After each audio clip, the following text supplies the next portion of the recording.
I'm Howard Ain. Welcome to Polo Club Pulse. Give you an update on the happenings here at the Polo Club. I'm joined by club manager Lily Hang and president Joel Kay. Joel, we're talking today about the renovations coming up here at the club. Yes, I'd like to make an opening comment. Every time we do videos, they're for good reasons. Usually it's to dispel rumors, okay? Or to disseminate information that we're trying to get out to the whole membership in multiple ways. Sometimes people say, I never got the email. Everybody gets their emails, okay?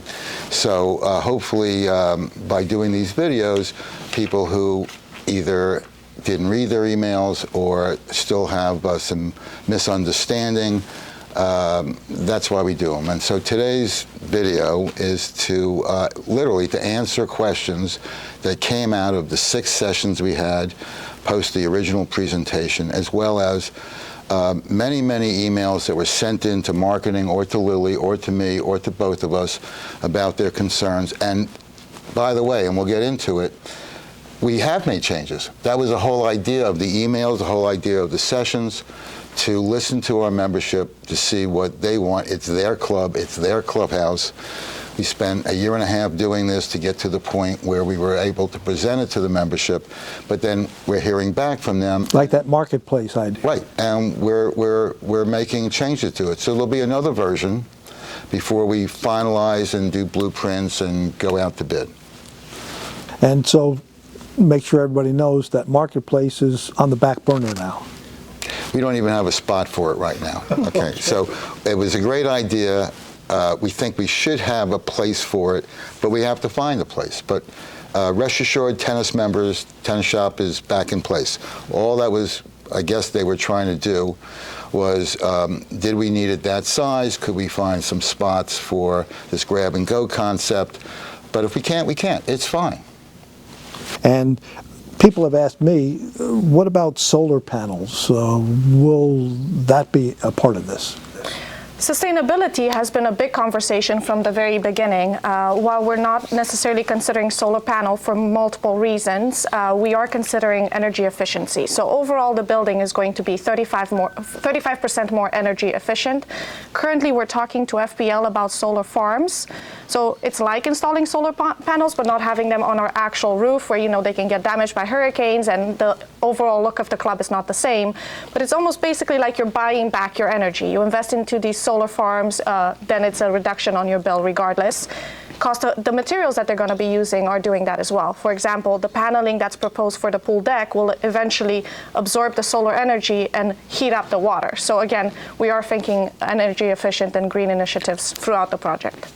Now, the card room, people keep saying, I don't see anything about the card room. What's going on?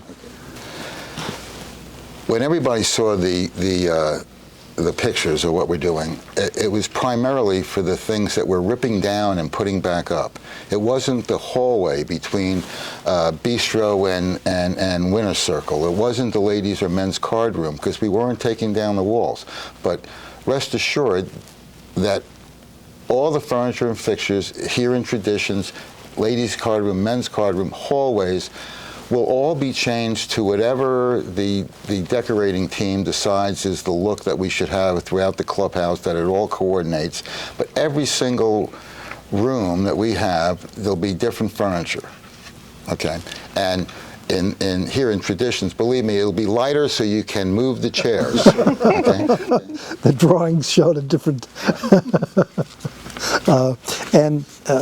what's happening with the tennis shop? You said that the market's not going to be there, so tennis will still be there. Yes, it'll just be redesigned to be more efficient, to showcase whatever clothing they have better than it is, to make sure there's enough space to adequately string rackets and for office space for Jean and her staff. Okay. Why are we adding more bars? It's a great question. So we've heard a variety of numbers of the bars we're adding. We're adding 1 bar, and in fact, in technicalities, we're not actually a bar, but yes, there will be one additional physical bar. Currently, we're moving a lot of portable bars around. And as you know, labor is our biggest expense, right? So moving bars back and forth costs money in dollars. It also costs wear and tear on our building. A lot of times people think of a bar as a place to go and drink, but it's not just that. It is a place where you can go and sit down and have a conversation with the bartender if your spouse or a friend is out of town and you're dining on your own, to meet new people.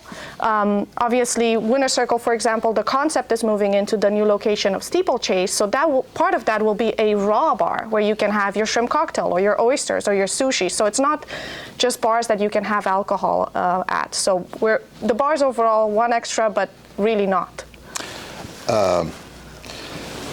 Steeplechase can sit 420 people when we're done. That's the only technically new bar. If we didn't have a bar in Steeplechase, and you sit down at a table to have dinner, how are you going to get your drink? They have to go to Winter Circle to get your drink. It'll take longer. Okay, so from an efficiency standpoint, maybe in a labor standpoint, you'll be able to do it in Steeplechase. And also, as Lily mentioned, we have 500 singles here. You have people who are married or have significant others whose spouse or significant other is doing something else. They want to come to the club for dinner. Where are they going to sit? They're going to go to the bar by themselves. Okay? And now they're able to have dinner, have a drink if they want, and be in that kind of atmosphere instead of going off-site. And again, that's the only new bar we have. Some people have told me that the interior design looks similar to that of Wycliffe and Boca West. Is this a copy of something else? We have a couple of concepts that are unique to Polo. Of course, all clubhouses ultimately have the same needs. So you want your beautiful gathering bar, which we don't have currently. You're coming to Traditions and you're squeezed up in a corner, and then half the servers are on your side trying to get their own drinks. So we are doing a lot of work with becoming more efficient. Not all clubs have a simulator room or a virtual reality room, which is going to be something we're adding and hopefully trailblazing there. Design elements are conceptual at this point. No selections have been made. While we feel that a lot of what you've seen is what we intend to do, we haven't selected the colors and the paintings and the furniture. And we believe a lot of members feel that's where this similarity might be happening. But again, the design elements have not been finalized yet. So we'll be seeing that in the second stage if the project is approved. We will not look like anyone else, I guess, is the goal here. Now, people are also saying, gee, will the operating costs go up because everything's going to be a little bit bigger? Yes, operating costs have to go up. First of all, operating costs are going up anyway. If we did nothing, we know our costs are going to be higher.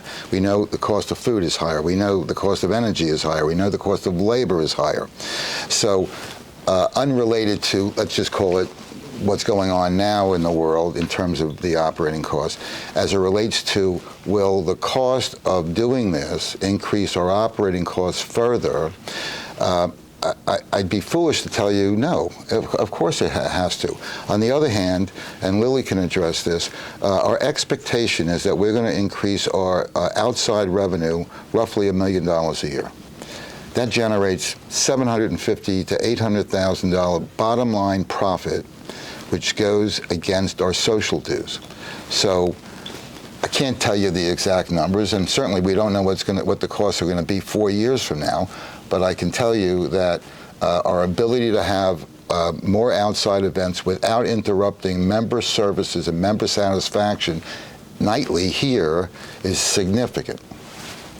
Absolutely. Currently, we do turn away quite a bit of business, and that's because we don't want to inconvenience our members, right? So we don't want to close Traditions every Saturday night, and then the members find themselves trying to find a location for a cocktail. As we know, these are huge benefits for our bottom line, also for our brand in the industry.